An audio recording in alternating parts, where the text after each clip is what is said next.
Hello students. आज हम class 9th के सब्जेक्ट साइंस सेट एग्ज़ाम नवंबर के लिए कुछ इम्पोर्टेंट क्वेश्चन डिस्कस करेंगे। तो चलिए शुरू करते हैं।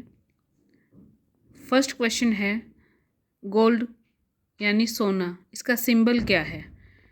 आपको गोल्ड है, आयरन है, एल्यूमिनियम है, सिल्वर है, इनमें से किसी एक का भी सिंबल पूछा जा सकता है। तो इन सब के सिंबल बड़े ध्यान से कीजिएगा। नेक्स्ट क्वेश्चन हमारा आता है आणविक द्रव्यमान, मोलिकुलर मास को लेकर। आपको कोई भी कंपाउंड दे दिया जाएगा, आपको उसका मोलिकुलर मास निकालना है। जैसे हमने एग्जाम्पल के तौर पर मिथेनॉल को लिया है, तो आपको कार्बन, हाइड्रोजन, ऑक्सीजन, इन सब का आपको अलग अलग परमाणु द्रव्यमान लेकर इसका आणविक द्रव्यमान निकालना होगा। ऑप्शन आप देख लीजिए। थर्ड है न्यूट्रॉन की खोज किसने की थी। इलेक्ट्रॉन की खोज, प्रोटॉन की खोज और न्यूट्रॉन की खोज, ये तीनों ही इम्पोर्टेंट हैं। साथ में नाभिक की खोज भी एक क्वेश्चन जरूर आ जाता है, तो आप इनको भी बड़े ध्यान से कीजिएगा। जैसे न्यूट्रॉन की खोज की थी जेम्स चैडविक ने इन 1932।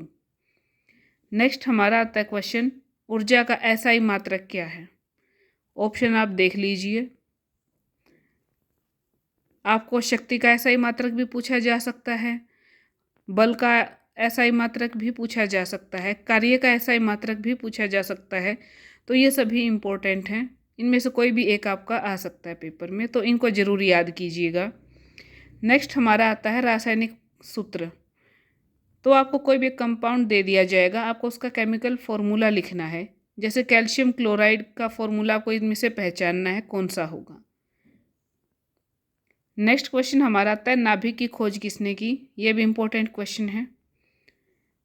नेक्स्ट हमारा है एनर्जी कंजर्वेशन लॉ, ऊर्जा संरक्षण का नियम क्या है। एट्थ है हमारा गतिज ऊर्जा का फॉर्मूला 12mv² होता है, ये आपको याद होगा। स्थितिज ऊर्जा, गतिज ऊर्जा जरूर आता है पेपर में, इनके ऊपर न्यूमेरिकल भी आ जाता है।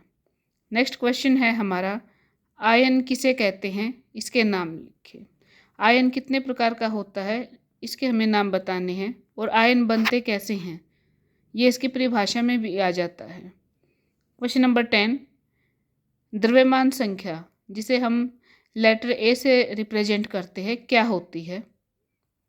11th क्वेश्चन कार्य किसे कहते हैं, ये किन किन बातों पर निर्भर करता है। या फिर कई बार पूछा जा सकता है, आपको ऑप्शन दे दिए जाएंगे कि किस बात पर कार्य निर्भर नहीं करता है या किन किन बातों पर कार्य निर्भर करता है। ये मोल्ड करके क्वेश्चन आता ही रहता है पेपर में, तो ये जरूर कीजिएगा। नेक्स्ट क्वेश्चन है हमारा समस्थानिक किसे कहते हैं। हाइड्रोजन के समस्थानिक कितने हैं, नाम लिखें। इनमें से आपसे पूछा भी जा सकता है कि हाइड्रोजन के कौन से समस्थानिक में कितने इलेक्ट्रॉन हैं, कितने प्रोटॉन हैं, कितने न्यूट्रॉन हैं। तो इसको कंप्लीट याद कीजिएगा, यहाँ से क्वेश्चन जरूर आता है। क्वेश्चन नंबर 13 इलेक्ट्रॉन, प्रोटॉन व न्यूट्रॉन में अंतर स्पष्ट कीजिए। यहाँ से या फिर परमाणु जो कण हैं उनमें अंतर स्पष्ट कीजिए, ये किसी भी तरीके से आ जाता है। क्वेश्चन नंबर 14 संयोजकता व इलेक्ट्रॉनिक विन्यास की परिभाषा लिखें और उदाहरण सहित वर्णन कीजिए। या फिर एक क्वेश्चन आ जाता है कि हम जब इलेक्ट्रॉनिक विन्यास करते हैं तो किन किन नियमों का पालन करते हैं, उनका वर्णन कीजिए। क्वेश्चन नंबर 15 है स्थितिज ऊर्जा, पोटेंशियल एनर्जी किसे कहते हैं, फॉर्मूला लिखिए। यहाँ से न्यूमेरिकल भी आ जाता है। क्वेश्चन नंबर 16 केमिकल कम्बिनेशन के रूल क्या हैं, रासायनिक संयोजन के नियम क्या हैं, वर्णन कीजिए। क्वेश्चन नंबर 17 नेल्स बोर और रदरफोर्ड के परमाणु मॉडल का वर्णन कीजिए। 3 मॉडल हैं, तीनों में से कोई भी एक आ सकता है। किसी की जैसे कमियां आ सकती हैं या किसी के कुछ अच्छाइयाँ वो आ सकती हैं, या कंप्लीट मॉडल आपका चित्र सहित वर्णन के साथ आ सकता है। तो तीनों परमाणु मॉडल जरूर कीजिएगा। क्वेश्चन नंबर 18 विद्युत हीटर की शक्ति 1500 वाट है, यह 10 घंटे में कितनी विद्युत ऊर्जा खर्च करता है। इस टाइप का न्यूमेरिकल आ जाता है कई बार, तो आप वाट और जो ये हमारे आवर दिए हैं इनको एक ही टाइप में रखें, यानी कि इनके जो यूनिट हैं उनको एक जैसा रखिए। अगर आप आवर लेते तो इसको शक्ति को किलोवाट में कन्वर्ट कीजिएगा, या फिर शक्ति अगर वाट में है तो आवर को आप सेकंड में कन्वर्ट कर लीजिएगा।